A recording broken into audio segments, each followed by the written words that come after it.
Salut à tous, c'est Alex Plicatif et aujourd'hui, plongeons-nous dans l'histoire de la guerre de Corée, en explorant pourquoi elle a éclaté et comment elle s'est déroulée. La guerre de Corée, qui a eu lieu de 1950 à 1953, est le résultat de tensions géopolitiques complexes de l'après-Seconde Guerre mondiale. La péninsule coréenne, occupée par les Japonais depuis 1910, a été libérée à la fin de la guerre en 1945.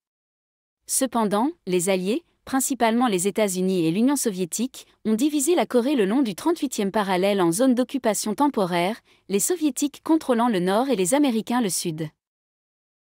Lorsque les deux superpuissances se sont retirées en 1948, deux États distincts ont été créés, la République de Corée, Corée du Sud, au sud et la République populaire démocratique de Corée, Corée du Nord, au nord. Les tensions entre ces deux entités se sont rapidement intensifiées, alimentées par des différences idéologiques, politiques et économiques.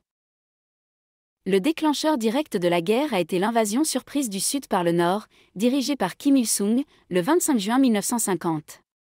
Les Nations Unies, avec le soutien des États-Unis, ont rapidement répondu en envoyant des troupes pour défendre le Sud.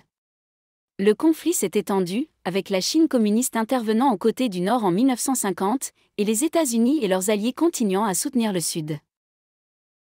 La guerre a été marquée par des combats acharnés, des offensives et des retraits, causant d'énormes pertes en vies humaines.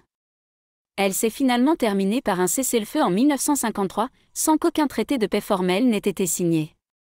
La péninsule coréenne reste divisée aujourd'hui, laissant un héritage complexe et des tensions persistantes. En résumé, la guerre de Corée a éclaté en raison de rivalités géopolitiques entre les superpuissances de l'après-guerre et des tensions idéologiques entre les deux Corées. Elle a été déclenchée par l'invasion du Nord en 1950 et s'est terminée par un cessez-le-feu en 1953, laissant la péninsule divisée jusqu'à aujourd'hui. Merci de m'avoir posé cette question essentielle, et n'oubliez pas de vous abonner à ma chaîne pour plus de découvertes historiques.